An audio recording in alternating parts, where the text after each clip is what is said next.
I want to talk East versus West in the NBA, kind of where we're at, where we've been, and what the general conversation's been. Because I think if you ask this, if you're just hanging out with your buddies right now and you said, hey, the East is probably better than the West, I think you get a lot of people saying, you know what? I think you're right. Now, historically, the West has been so much better than the East. I mean, it's been a joke over the years. I mean, I was going through it this morning. 7 years ago, 63% of the games were won by West in head-to-head matchup. We've had numbers where it's in the 60s. I think the only number that I found recently where the East actually won more than 50% of the games was 2008, 2009.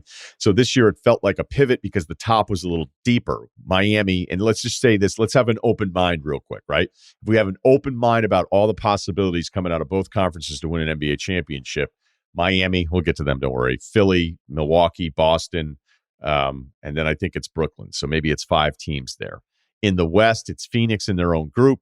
There's still probably doubts about Memphis only because it's a younger team and the Ja injury. Could it linger potentially with him being out? They're still beating teams without Ja, by the way. Golden State not having their guys around. It's been a mess. Draymond's been terrible since he's been back, but I still think Golden State's kind of tough to quit. The rest of that group, you really, really have to do some salesmanship on me there. So because the top in the East feels a little deeper, which I think we could all agree on, that the East has been presented as the better conference, when in fact, if you just go head to head, it's almost 500 here. It's not dramatically better. I think where the East wins whatever conversation that you'd want to have here is that from 5 through 10, maybe, Chicago, Toronto, Cleveland, Brooklyn, Charlotte, and Atlanta. The Knicks, the surging Knicks, the 11th seed, out of the playoffs here likely. But Atlanta at 38 and 37 is your 10 seed, where after 7 with Minnesota, it starts getting really thin there in the West. So maybe a deeper a deeper 1 through 10/11. I guess you could even throw Washington in there if you wanted to. Whatever. Remember that great start they got off to. They're 10 under 500. There's just more teams in the East that were like, okay, that team's pretty good. Whereas if you go back a couple years ago, even when the Raptors were a 1 seed, Philly was a 3 seed. Boston won 55 games. Cleveland was that weird 4 seed year, and they went 7 games with Boston with a really young Celtics team where it felt like it was way too early for them to be in it, but a game away from playing in the NBA title and getting smashed by the Warriors. I don't even think that group back then 4 years ago is as deep as we have right now. Now, whenever I think about talking for a living and talking about sports, as a guy who's done it now 20 years, being a little bit older, there's something that just stands out to me. Because if I listen to somebody else say definitively anything about any of these teams, where you'd say, well, maybe not any of these teams, but hey, Boston can win, Milwaukee sucks, or Milwaukee's awesome, Boston sucks. And I'd be like, all right, I don't really know how you could get there with those 2 teams. Because I think one of the things about being younger is that you haven't been around long enough to realize how many times you're going to be wrong. So there are times, I think, as I've gotten older, that I'm a little bit more open-minded about different things that could potentially happen. And if we're doing that with both conferences here, I mean, how many teams would I really say could win a title out of the East? Well, I think it's Milwaukee. I think it is Boston. The Robert Williams thing is a problem because he was a big key to how they kind of fundamentally changed what they were doing on defense. I'm not going to write off Kevin Durant. I just can't.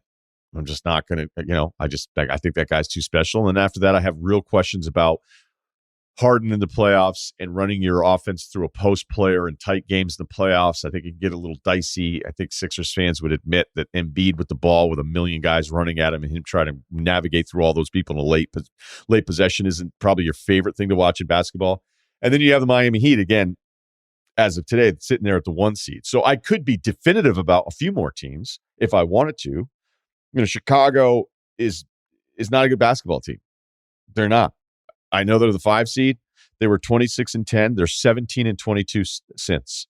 And Chicago's offensive defensive numbers in March, they're 28th in offense. They're 23rd in defense. Their point differential is 28th. Teams that are tanking have a better point differential than Chicago in the month of March. So I can be definitive about them. I can lean towards Miami saying, you know what, their offense hasn't been great since the All-Star break. Their point differential is actually behind the Knicks, the surging Knicks. But they still shoot the hell out of the ball. They defend. There's some guys that have some toughness there. So I may not put Miami in that group, but I couldn't be definitive about the Heat the same way that I am about the Chicago Bulls. The Raptors, nice story. Don't really see it. Probably would rather play Chicago or Cleveland than Toronto in the first round. And Cleveland, who's probably been one of the best stories of the East.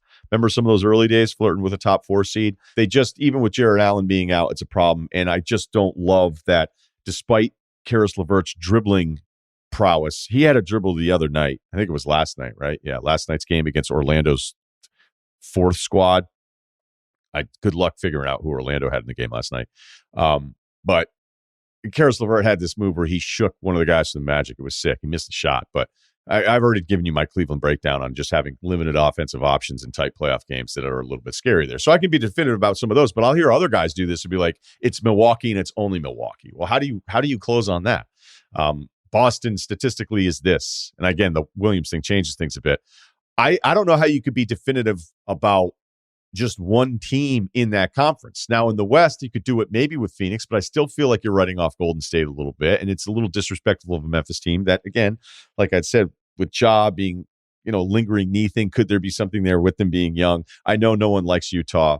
I'm not a huge Dallas guy. I mean, the Dallas thing is funny because they'd be, a game and a half out of the first seed in the East if they were in the East right now. So that would maybe make us talk ourselves into Dallas. And by the way, they would have a better record even beyond what they have now if they were in the East because they'd be playing the East, which again, it's pretty even here. But, Dallas, they defend better.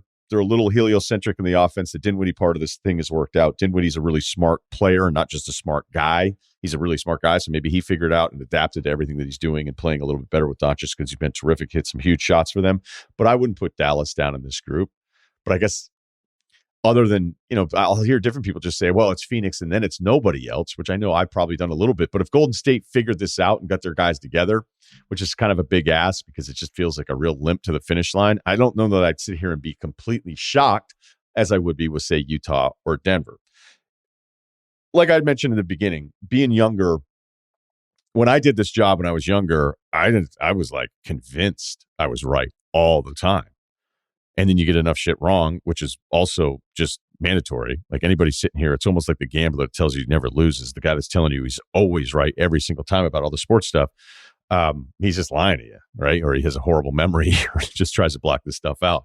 When I was younger, as you could probably guess my personality, I was pretty certain I was right all the time about all this stuff. Then you end up being wrong and you go, oh, wait, it's sports. I mean, it's why we actually watch some of this stuff. Back in the day, I'm probably sitting there going, Mark Bulger, give that guy the right weapons. He's not a tier 1 QB. All right, maybe the health thing. Why can't Eddie Curry just be another Elton Brand, right? 24 years old. Look up the stats. Why do the French keep fucking with Lance Armstrong? That guy's a hero. You're bold when you're younger. You're certain when you're younger. And I see the same thing play out I'll just admit, when I see younger and then actually one incredibly old sports person talking about this stuff as if there's no chance they could ever possibly wrong, which I know is better for TV and it's better for the breakout videos and all that kind of stuff. And there are times where I am definitive, but when I look at the top of the NBA right now, even though I love the Phoenix profile on this, I'm not going to have.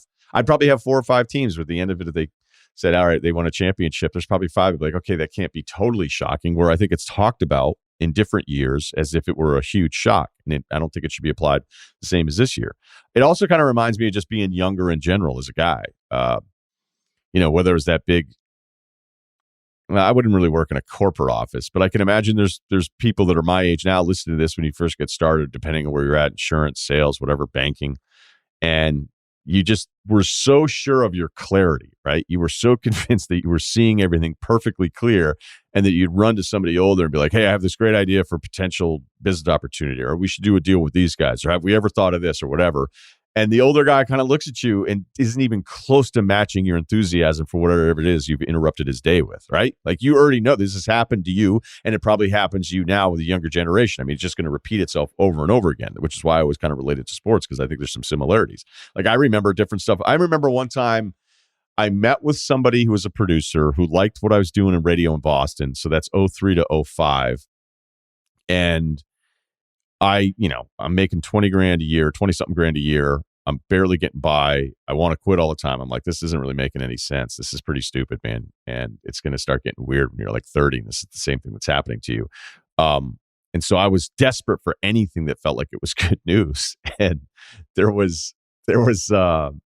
this meeting, people love meeting. And I took this meeting, and the premise was I was going to host this reality show, and it was going to be on Nessun. sort of, or whatever. And then we all went out and we met up with other people. And like, here I am thinking, wait, is this my moment? Is this going to be like one of these big moments where everything changed after this? And I could kind of tell, I'm like, wait, this guy who's heading this whole thing up, like he might be completely full of shit. And he ended up being totally full of shit. All we did was talk about his contacts. We never got anywhere with it. He wanted money out of the deal or whatever. But before I figured the rest of this stuff out, because I was still somewhat, we're very impressionable with new opportunities in different fields that we're getting into. And I remember calling my dad. I was like, oh my gosh, I'm going to be hosting this reality show. And then it's going to be this and it's going to be that. It's going to be perfect. We got this contact over here. And then my father just like deadpans. He's like, yeah, when's that supposed to start? And I was like, well, we don't have a start date or whatever. He's like, well, what'd you guys do? I'm like, well, we met this. And then we had this other night out. He's like, wait, you guys went out drinking and you were talking about this? I was like, yeah. He's like, okay. That was it. And obviously the show never happened.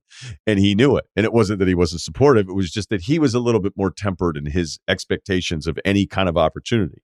And the reason I bring that up is that when I see somebody be so certain that it's like this team and no one else, I'm like, either you haven't been around long enough or you're just trying to nail the TV segment.